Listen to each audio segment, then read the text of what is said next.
My next one, I'm going to do Apex. Before I give my rating, Josh, you said I could go either way on this. What way do you think I went? I think you didn't like it.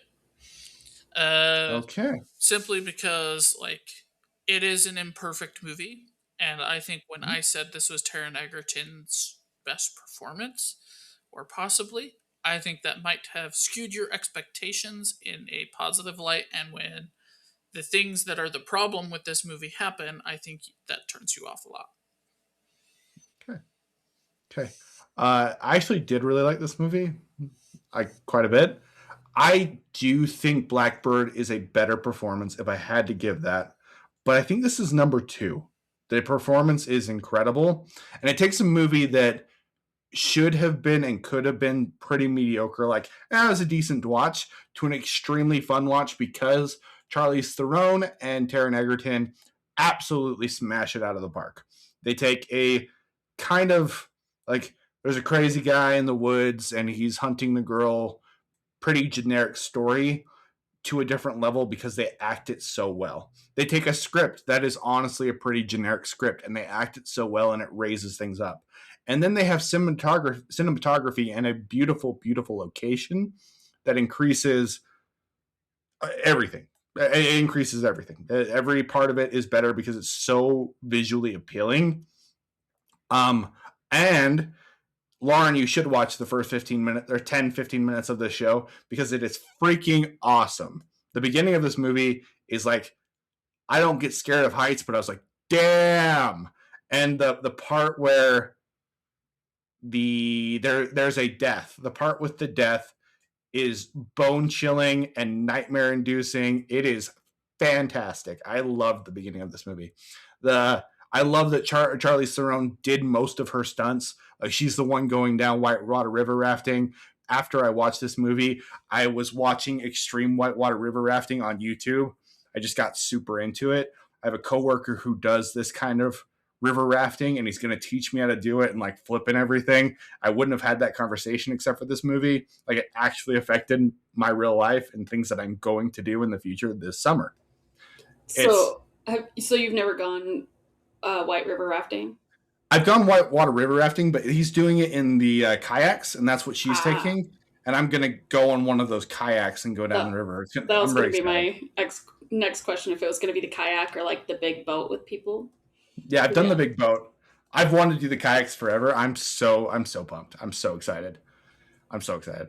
I think when Taron Egerton takes off his teeth, creepy as shit. Like that is great. And I liked that it was called to earlier in the script. It's one of the areas where I think the script shines because they plugged and played a lot of earlier mentions with later things that happened in the movie, which is just good writing, and they did a lot of that. I was very, very happy with it. Um, this movie isn't a perfect movie. It's not, but what could have been pretty generic was elevated by a lot of different aspects to a movie that I thought was quite good, to a movie that I would willingly watch again, and to a movie that, Lauren, I don't actually think you would hate. It's not necessarily my highest recommendation, but if you get a group of friends, this would be a fun group of friends movie to watch because there's nothing. The concepts of the movie are pretty demented, but there's nothing visually that you're seeing that is like too intense, in my opinion. And it makes it so it's a movie that you can watch with friends, with the groups. Josh obviously disagrees with me on this. I thought it was quite good, and I'm giving it an 8. Why don't you agree with me, Josh? There's the whole scene in the cave. But they don't. I mean, they like She it show drags it that out. She bites his ear off, and it's like a 5 minute scene. the bite the ear off thing might be a little much for Lauren. I don't know. It Would that is be like too much for you? terrible body horror grossness, and everything in the cave leading up to it too. It's just too much. Okay, that's fair. That's fair. I thought the cave stuff. Yeah, that's fair. I thought also like along with how good the script at times was, the idea that all these people are missing and it's directly related to the story, I thought was really good writing. There were just a lot of good little things in this movie. I'm glad you suggested it. It was really good. There are a lot of really good things. Basically, the beginning of the movie, all the way up till he catches her the first time, is brilliant. Yes, I agree. And then he goes through this phase of like torturing her and having fun with her and attempting to rape her and XYZ, whatever. And it's genuinely just bad writing, garbage movie, whatever. And then we get to the scene where he's incapacitated.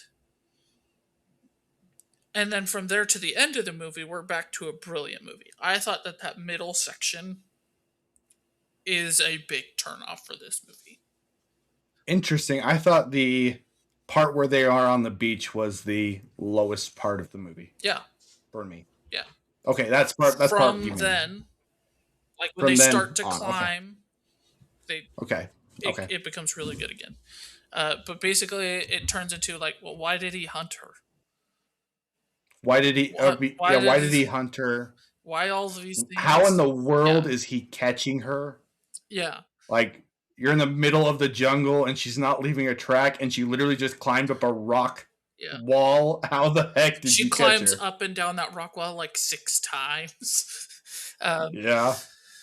You know, all of that like tension and stuff starts to feel like, okay, why did this even matter if he's just gonna do this? And so that's what I thought would be the big issue. And like I also recommended this movie to my brother, and he said the same thing. He was like, the beginning was really good, but then I was just like completely unsure about the rest of this movie. Cause he's right. Like writing wise, stylistically, it doesn't make a whole lot of sense on why these events transpire the way that they do. As for Taron Egerton, I'm still not sure that Blackbird is his best performance, simply because I view that as an easier thing to perform That's than the fair. crazy guy in the woods thing. Because, like, the moment you see him when he's a quote unquote normal guy at the gas station, you go, something's off about this guy. And I don't quite know why. And that is just brilliant performance, you know, to see That on is. screen. To be like, I have a feeling about this guy without there being anything said or particularly done. It's not like he's standing there like super obvious overacting, like staring at her or whatever. It's just there's something off about this guy. And so I'm still not sure. They're both brilliant performances for sure. But that's the argument Yeah. I have with it. I literally was watching it with my wife, and I was like, Taron Egerton is just so underrated. He's so underrated. Like he plays a psychopath. He plays a drug dealer in jail. He plays a spy. He plays a half retarded guy who decides to ski down a mountain and fly. He plays a gay singer, and they're all fantastic performances. It's just And he he's voice so good. acts and sings better a Yeah. John Legend song than John Legend even sings Yeah. in his sing. Yeah, he's part of the. He's probably the biggest reason I like that movie. Yeah. His voice is fantastic. Fantastic. He's great, and he should get more credit. Anyway, I'm really glad that Josh decided to recommend this. I thought it was a very good time. I just had a good time with this movie.